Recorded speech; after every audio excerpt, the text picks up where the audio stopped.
Ellen gum the hard way. Chai. And not even more learn or look and Jayandos of Evangelo in terms of persecution. In Anuya. Okay, what I go? Obudadroma. Onye Melonti. Onolo.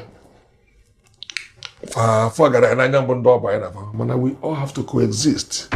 Even na birthday ma mel na April 50th birthday. You know where be fele go. I control everything. Onye bi otinye.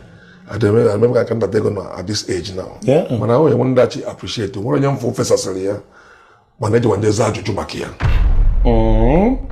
I suppress here. Man, I na papa ndi kwesile ma. Na ebe tu an ratata na nka na aza ajuju. O bula large. So what am I trying to say now? Let's let go of this whole thing.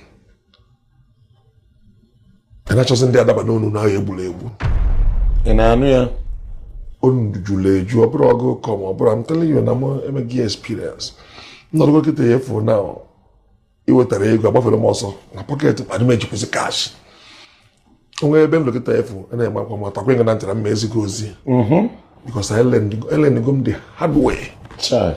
And not even more learn or look and Jayandos of Evangelo in terms of persecution. In Anuya. Okay, what I go? Yeah. Okay, the best, that's an experience, the best teacher. Everyone know you make you feel molako. Yeah. The best teacher experience is when Kemelon Diozo go eje we molako. Obudadroma. Onye Melonti. Onolo.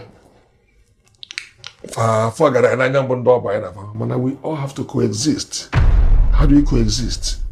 You want to talk to see what the volume. In real, see what to volume. What to volume. Another thing because ni me won't give you na me. I will choose that. When I never chime, na suwa punka. Kiriba na monka. Okwa camera. Camera. Social media. Social media. What if you improve out there? Because I can improve. You jinki man ko yo zoji. So umunne we nwangole. When na be occasion no be na etimpu.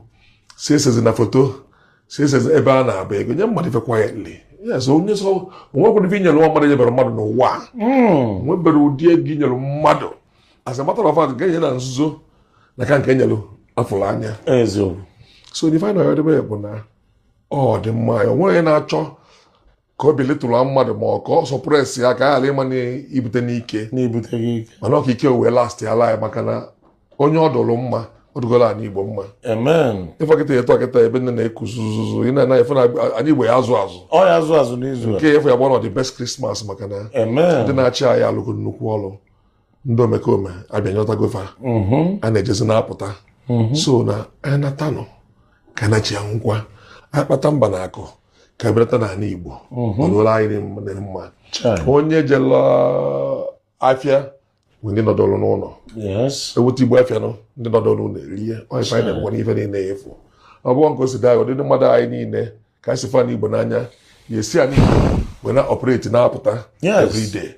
Mana ya eje kpata wee bata ọbala onye iru ọbala onye azụ balụ nwa okeke balụ nwa mgbafọ ife anyị na-ekwu si wotakwu nwoke na-achọ ka ọ bụrụ nọ ya kachasị nwoke na-achọ ka ọ bụrụ na ịsha nụrọ mana onye a na-achụ achụ na-ezogonata onwe ya unene anya eweturata volum asọgwoge nwe na aṅụrị mana nwoke ife anyị eme nkwa n'ebe a efu mechie ọnụ pụkwa n'ezi nwụrọ gbachi ụzọ a na-asị no face no case. No case.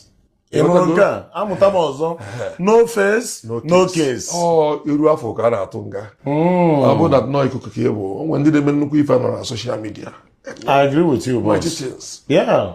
So now nwere nwoke tosi ochele ibie. Yeah. Mana fọ ndị na-ekuite fọ ndị gbagota goolu level anyị na ndị karị goolu anyị. Yeah. Si wolo nwayọ.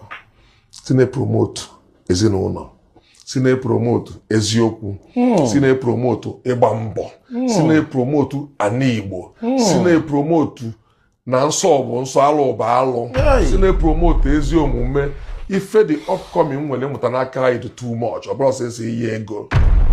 Ana Igbo nwere long beautiful history. Need projection. Ọ bụrụ sị ihe ego.